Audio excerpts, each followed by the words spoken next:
जमिनी विकायच्या का असं त्यांनी उत्तर दिल्याचं सांगितलं जातंय. तुम्ही नाराज आहे? अजिबात नाही. ही वस्तुस्थिती मला ती बातमी ऐकून खरं बघून मलाही आश्चर्य वाटलं. जमीन विकायचा काही कुठे प्रश्न आलेला नाही. ही वस्तुस्थिती आहे. अजितदादा निधी देताना नाराज होते आणि ते शेवटी वित्तमंत्री आहेत. त्यांना सगळ्यात ताळमेळ राज्याचाही बघावा लागतो. जमेची बाजू खर्चाची बाजूही बघावी लागते. आणि नुकतीच आम्ही माझी लाडकी बहीणमध्ये 46-47 कोटी घालवलेत. शेतकऱ्याचं वीज बिल माफीमध्ये असं जवळपास 1 लाख कोटी रुपयाचं बर्डन आता राज्यावर या ठिकाणी आलेलं आहे. आणि त्यामुळे त्यांचं असं म्हणणं होतं की पुढच्या ज्या आता काही योजना असतील, तुमच्या काही डिपार्टमेंटचे कामं असतील, त्याला थोडी कपात करा, असं त्यांचं म्हणणं होतं. आता त्यांचं म्हणणंही योग्य आहे आणि आमचा आग्रह धरणंही योग्य आहे. आम्ही तरी मी त्यांना विनंती केली की नाही मुख्यमंत्री महोदय, तुम्ही माझ्या 10,000 किलोमीटर मला ग्रामीण भागात रस्ते द्यायचे आहेत, रस्त्यांची अवस्था वाईट आहे, त्यासाठी पैसे द्या.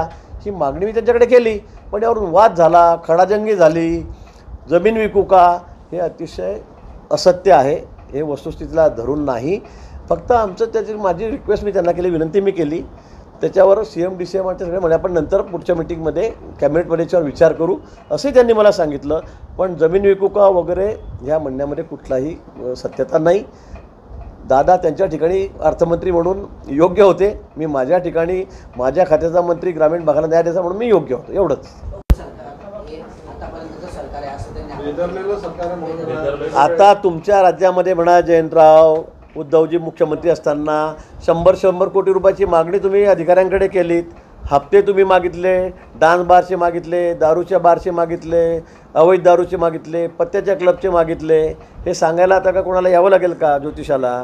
आपण ऐकलं आहे, बघितलं आहे सगळं. स्वतः अधिकाऱ्यांनी ॲफिडेविट करून दिलेलं आहे की यांनी मला किती पैसे मागितले म्हणून. आणि त्याच्यामध्ये त्या चौकशीमध्ये ते जेलमध्ये गेले तुमचे गृहमंत्री. अजून तुम्हाला काय पुरावे पाहिजेत? अजून काय पुरावे पाहिजे तुम्हाला तुमच्या सरकारच्या काय तुम्ही काय केलं? आणि उलट आरोप आमच्यावर करायचे आहेत भ्रष्ट सरकार आहे म्हणून. मला वाटतं जितकी नाचक्की म्हणजे होम मिनिस्टर जेलमध्ये जातो आहे वर्षभर, मला वाटतं यापेक्षा लाजिरवाडं तर काही असू शकत नाही. ते तुमच्या काळामध्ये झालेलं आहे. तुम्ही स्वतःचं सांगा ना.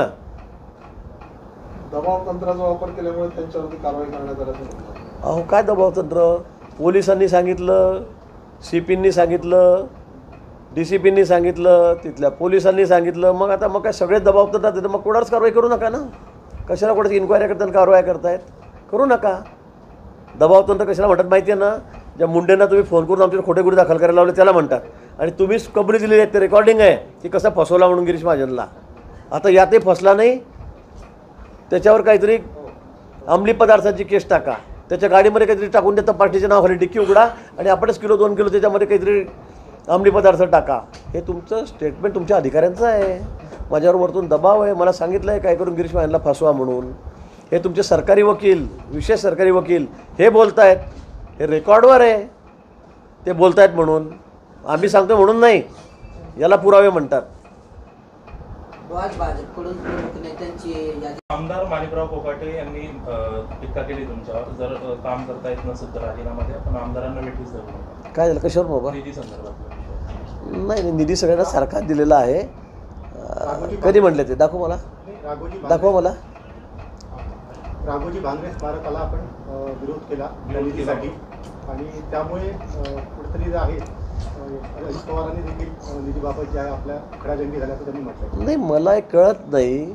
इथे आम्ही आमदारांना 3 कोटी 5 कोटी त्याच्या मतदारसंघात देतो आहे आणि तुम्ही म्हणतात की माझ्या मतदारसंघामध्ये 500 कोटी रुपये द्या एका स्मारकाला.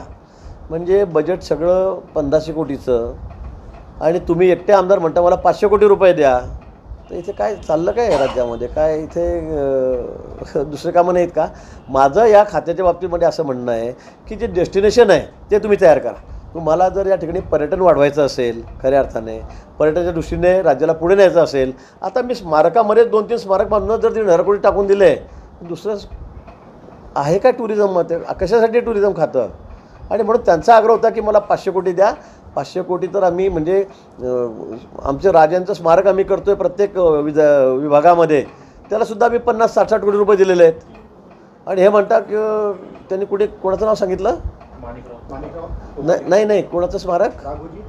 राघोजी भांगरे. हे राघोजी भांगरे म्हणून त्यांच्या मतदारसंघातले कोणी होते, म्हणजे मी खरं मी ओळखत नाही. ते असतील, म्हणजे त्यांचं खूप मोठं योगदान असेल देशासाठी वगैरे. तर मला हे नाव फार अनभिज्ञ आहे. आणि ते म्हणते त्यांच्या स्मारकासाठी 500 कोटी द्या. मी त्यांना तेच सांगितलं, अहो म्हटलं आपण शिवाजी महाराजांचे आपण 6 विजनमध्ये 6 स्मारक करतो आहे, आपण त्यांना 300 कोटी दिले ते 6 ठिकाणी, आणि तुम्ही एका स्मारकासाठी तुमच्या मतदारसंघात 500 कोटी मागतात. मग म्हटलं सगळा बजेटच संपला ना, असं मी त्यांना म्हटलेलं होतं. पण त्यांना त्यात काही वाटत असेल तर काय त्यांनी ते समजावं. पण असं एकाच मतदारसंघामध्ये 500 कोटी रुपये देऊन टाका स्मारकासाठी आणि मंत्रालय चालवता येत नसेल तर असं जे म्हणत असतील, मला वाटतं त्यांना काय म्हणतं त्यांनी म्हणावं. ते असे म्हणतात की आपल्याला याबाबत नॉलेज नाही, आपण एकदा ते समजून घेतलं पाहिजे हो आणि त्यानंतरच निर्णय घेतला पाहिजे. तुम्ही जर निधी दिला नाही तर आम्ही ते स्मारक करूच, आमची प्रतिष्ठा आहे. नाही, तुम्ही ते करावं, प्रतिष्ठा तुमची आहे, पण मलाही काही बंधनं आहेत. माझ्या मागे 288 आमदार आहेत, पैसे सगळीकडे द्यावे लागतात. तुम्हाला एकट्याला 500 दिले, बाकी लोकांना 4-4 कोटी रुपये दिले, 3-3 कोटी रुपये दिले, तर त्यांनाही मला काही ते मला म्हणतील तुम्हाला काही कळत नाही का, तुम्हाला खातं चालवता येत नाही का म्हणून. त्यांनाही मला असं करता येणार नाही.